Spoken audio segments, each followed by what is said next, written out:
Welcome to Small Business, Big Network, the podcast for small business owners who want big results from their networking. I'm Liz Drury, a freelance voiceover artist who knows that if you're not working, then networking could help.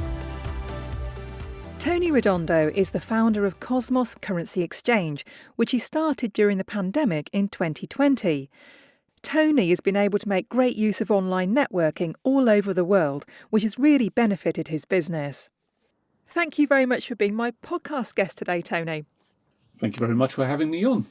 Now, Tony, you're the founder of Cosmos Currency Exchange. Have you always worked in the finance sector? What's your background? I have. I started in the City of London way back in 1985 and started in general banking, went into merchant banking, spent 17 years in the City of London, specialised in property finance, and kind of fell into foreign exchange because as my property development clients got wealthier through their property deals, they started buying properties abroad as holiday homes and what have you, started asking me questions. I'm Portuguese by birth, so I'm bilingual. Portugal was very popular. And so they started asking me questions about currency exchange rates and what have you, which is something I knew sort of technically from my banking studies. But I fell into foreign exchange trading mainly on the back of helping my property development clients all those years ago. Right. And if you started back in 1985, you must have seen some massive changes in the banking industry over that time.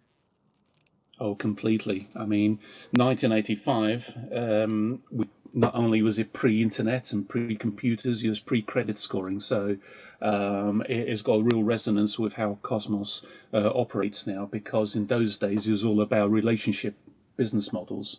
You know, you knew the bank. That's the days, you know, we go back to the days when bank managers were bank managers and knew their clients, and everything was done on a handshake and old school, if you like. Yeah. And certainly in the 36 years that I've been involved in financial services, the whole industry, certainly foreign exchange, has gone from relationship-based business models to transaction-based business models. Now it's all about the technology. It's all about numbers. It's all about the algorithm. It's all about the iBot. Press one for this, press two for that. Completely impersonal. Yeah. Do you think that banking has lost something due to that? Completely. Absolutely, completely. From all sides, mainly from the client's point of view. Because it's like all these things, however clever the technology is, and a lot of today's technology is amazingly clever, but things do go wrong. The problem with a technology-only business model, of course, is if it goes right, fantastic. But if it goes wrong, you know, if you try and get hold of one of these online apps, Yes. for example, good luck trying to get hold of a human being to help you out with something or other. Yeah. You know, because there isn't one. You know, I actually had this only yesterday. I was having a problem, I won't name the company, but with my online system that I use for creating invoices and so on for my business. And I was having a problem with it. And to try and get hold of a real person, there's no phone number, there's no email address. Nope. All you can do is go through the chat bot. And I did eventually get to chat to a human. But they were clearly following a script and they weren't able to solve my problem. And the problem is still unresolved and I'm not quite sure what I'm going to do about it. So, exactly. I think I kind of miss the days that you're talking about where you did deal with real people. Absolutely. And certainly in my industry, that's endemic, because the problem is even when you deal with the brokerages, that do still employ like a hybrid system of technology, but with human beings. Again, the whole business has gone very salesy. So what you tend to do is get salespeople, sales brokers following a script, rather than somebody who's been brought up in the markets and actually understands the economics of it and the impact a political announcement or an economic decision has on an exchange rate. So again, one of the issues that clients often come to me on is the fact that whether they deal with the banks or whether they deal with an online app, it's a reactive business model. Basically, the client contacts the provider, they get a quote, they take it or they leave it. That's it.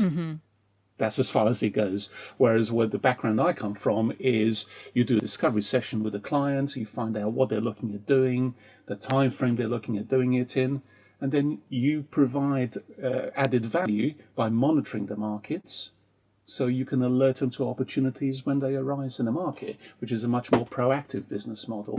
But for whatever reason, it's gone completely out of fashion. But as my wife and daughter will tell you, I wasn't fashionable 30 years ago, so I'm not worried about not being fashionable now. So what was it that made you set up your own business in the first place? The frustration of going years and years of working for, a lot different banks, different brokerages, both in London, in Cornwall, where I am now, and abroad, and always finding that never really having issues with clients, never having issues with client care, getting repeat business, getting good reviews, doing the business. The issues I always had were internal with management, because they didn't want you to spend the time with a client. They wanted you to move on to the next one, and the next one, and the next one, and to maximize margin. It's all about margin. It's all about the headline rate. And when you've got bills to pay and a family to bring up, you do what you need to do to bring the income in. But it has always been on the back of my mind to set up on my own. We've been in Cornwall for 16 years, and we love living in Cornwall. But funnily enough, pre-COVID, really, Cornwall wasn't a great place to start a business in because it's just so remote. And the days of face-to-face networking, in non-holiday traffic, it takes me an hour and a quarter just to get to Exeter in the bottom of the M5. Whereas, certainly to my mind, the best thing that's happened in the last 2 years is online and Zoom and related technologies, which means now it doesn't matter where you are, nationally or internationally, you can have as many meetings as you want without any travel time or travel costs. So in a nutshell then, can you describe what it is that Cosmos Currency Exchange does? Well, very simply, we are currency brokers, and our mission is to help clients save time and money on their bank account to bank account currency exchange rates. The difference, the USPs of Cosmos are that we have a proactive business model rather than a reactive business model. So it's not just a question of waiting for, Liz to call in to buy her euros. We would have done a discovery session with Liz, find out what the requirements are, the time frame of those requirements, and then when there is a positive rate movement within the client's chosen time frame, to alert the client to that. So it's a much more proactive, much more personalized service. Because of my banking background, one of the other things I've learned over the years is that the banking of a foreign exchange transaction is mostly set up for the benefit of the provider rather than the client. So for an example, when we set up in 2020, had a few corporate clients who exported to the United States. Now, the US banking system is not as up to date as the British banking system. No, it's not. And trying to be as polite as possible about it. And therefore, the issue is that people, the provider, would be given, our client would issue an invoice with a US dollar collection bank account in London. And online banking, if it's available in the United States, is generally only available within the United States borders domestically, not internationally. So the client would have to go off down to the bank, fill out a SWIFT transfer form, pay $50 for the privilege, and then the transfer of funds would be in. Well, of course, 2020 was lockdown after lockdown after lockdown, and so I suddenly started getting a lot of feedback from exporting clients who said, I don't know what to do. We've known this client for years. They're really good people, dealt with them for years, but they simply can't pay me. And you think, what are you talking about? What do you mean they can't pay you? In the 21st century, what do you mean they can't pay you? And the issue is, well, they can't do an online banking transfer. Our bank won't accept credit cards, and they can't normally they will normally go down to the bank to fill out a SWIFT transfer form, but the bank is shut because of COVID. Now what do we do? So I spoke with our partners, and what we've set up at Cosmos is a system of opening up local bank accounts. So at the moment, we are free. We have a US dollar collection account in New York, so that same client now can jump online and move their dollars to the collection account in New York, and we'll ship the monies back to London and convert it for our client back to whatever currency they want it converted to. And we have also got a Euro account in Amsterdam, because again, post-Brexit, getting euros into a Euro account in London from France or Spain and other countries is not the easiest thing in the world. It wasn't pre-Brexit. It's certainly not been made easier by Brexit. Whereas, of course, Holland and Spain and France and Germany and Italy are all part of the Eurozone banking system. Yeah. And we've then recently opened up a Canadian account in Calgary for Canadian clients. And we hope to roll out more and more of these local bank accounts, as time progresses. Yeah, that sounds brilliant. I mean, I come across these problems all the time because, I work internationally. I can work for anybody anywhere in the world. And I've lived in the States, so I know how antiquated their banking system is. And, I come up against problems all the time with clients who just can't find a way to pay me. And you think, for goodness sake, it shouldn't be this hard. So I love what you're doing. Who are your customers? What kind of people do you help? It's really much more wide-ranging than people would suppose. Most of the time when I speak to somebody for the first time, it's like, I don't know anybody who needs foreign exchange. And 5 minutes later, you give them half a dozen examples and, all kinds of ideas are sparking off in their head because it is very wide-ranging. So we deal with everybody from corporate clients who import-export, but also we've seen the biggest increase in our corporate client base is with businesses with offices abroad. Or businesses who employ overseas remote working staff and then have to do the salary runs. Oh, yeah. And then using the banks, again, not the greatest idea in the world from a cost point of view and a practicality point of view. So, for example, two recent businesses we've onboarded were a UK company whose IT department is based in Poland. So every month they're doing salary run and to cover the office overheads of that department in Poland. And we're also now dealing with an American marketing firm based in Florida who have offices in Germany and Canada. So again, every month they were doing transfers between the three countries in three different currencies using either an American online app or the bank, both of which are super expensive because for the simple economic reason, Liz, that there's a lot more competition in the UK. The UK has the most competitive foreign exchange market in the world. When I started in 1985, the banks were responsible for 99.9% of foreign exchange transactions. Yeah. That's now well below 50%. Wow. Whereas countries like the US and Canada and Australia, the local markets are still dominated by the big banks. Yeah. Yeah. To the penalty of the client. Yes, yeah. So what difference does using Cosmos make to people? It's that you're treated as an individual.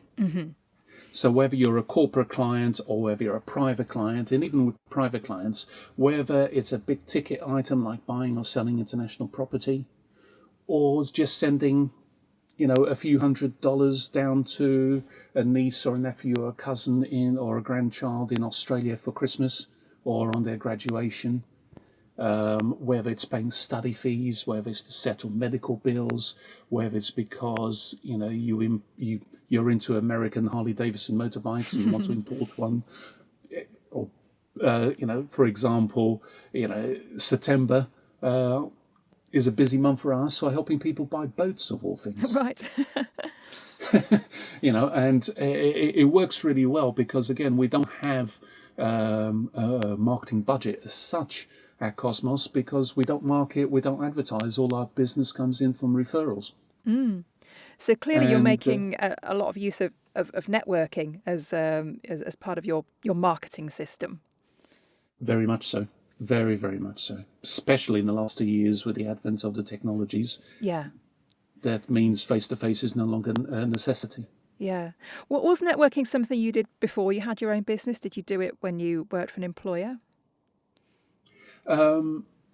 Very sporadically, because I tended to work for sort of high-level brokerages who had their own marketing and business development departments, and I was always on the trading side. So my marketing was limited to following up referrals from my existing clients. Yeah. Yeah. So it was a bit more sporadic. And then when I started Cosmos, obviously I concentrated on clients I already had and getting referrals. And then it was pretty obvious to go down the networking route. And as difficult a start as Cosmos had, because I was intelligent enough to start and launch Cosmos in 2020, which, with the benefit of hindsight, was an interesting timing, shall we say. Yeah, how did you find that? Because obviously there weren't any face-to-face networking events going on at that time. No, there wasn't. But that was great, because that really, all of a sudden, the fact that I was in remote Cornwall for the first time ever didn't matter anymore. Yeah, yeah. So that was by far the best thing that happened to us in 2020. And now, like yourself, I do a variety of networking. Very rarely do I do face-to-face. But I do a lot of online networking, and internationally as well as nationally. So I've joined groups in the United States, in Canada, in South Africa, in the Middle East, in Australia, as well as, throughout the UK. Yeah. And what has all this networking done for your business? It's completely revolutionized it, because it's not just about getting clients directly. We've been much more successful in building our affiliate base. And an affiliate in our business, Liz, is just simply somebody who has a referral program agreed with us, a referral awards program, agreed with us, so that whatever we make out of each and every transaction from a client they referred, they share in the profit. And that has worked really, really well. Really, really well, because it's given people again access in this day and age to a passive income. Yes. Because when somebody signs up an affiliate agreement with us, they introduce a client, whether it's the first trade or the 101st trade, regardless of the amount or the denomination of the currencies, whatever we make on each and every transaction, we will share the profit with the introducer. Wow, that sounds really good. And it's worked really, really well. Yeah, I'm not surprised. So how do you see networking changing or developing over the next year or two as we kind of come out of the pandemic again? I think you'll go hybrid. I think there is a call, particularly in bigger conurbations, for face-to-face. And so some of the networking groups that I belong to, because we do all our work through word of mouth and referrals, it's interesting for some, a lot of my contacts tend to be in Yorkshire, of all places. Right. Not exactly next door to Cornwall. No. But somebody, and then they introduce somebody, and then they introduce somebody, and that's how it seems to work, isn't it? On a referral basis. And so they are certainly the people that I know of in London, obviously Manchester, Leeds, Durham, Birmingham are beginning to. It's still probably 90% online, but it's beginning to have more and more call for face-to-face. That's a lot more limited down in Cornwall. I'm actually going to my first Cosmos face-to-face networking meeting at the end of the month. Right. Because the MD of one of the networks I belong to is actually a sort of near neighbour of mine, and has been on at me to come face to face, and I've always said I'm busy and I'm this and I'm that, but I finally relented. So at the end of the month, I'll be going to my first face to face. Now, I know you've tried out a lot of different online networks. What kind of format do you like? Do you like the speed networking? Do you like ones with breakout rooms? What is it that works best for you? All sorts, to be honest. I think, given the business model of Cosmos, I would tend, from a personal point of view, to prefer sort of the quality rather than the volume end of things, where you get the time. But I think, like everything in life, you keep your mind open. You've always got a chance of learning a few things. Pre-Christmas, I joined a big breakfast networking meeting. There was something like 87 people there. Oh, wow. In an hour and a half. Basically, it was 87 45-second introductions, which is, on the face of it, not my cup of tea at all. But they circulated a list. You were connected on LinkedIn, and you went from there. And that has actually proven to be the single most productive meeting I've ever been in 2 years. Interesting. So, it's really, it was quite fascinating for me. I sort of looked at it over a little bit more time over Christmas, because it wouldn't have been my choice. It wouldn't have been my cup of tea, but actually it was the most productive. Yeah. So what do I know? Yeah. You never know. You never know, absolutely. Do you have any top tips for people who are starting out that would help them on their networking journey? I think, the biggest lesson I've learned, Liz, is it's been a tremendous educational tool for me. Even more so than growing the database, building the affiliate base, getting clients. That's why I joined. That was my ulterior motive.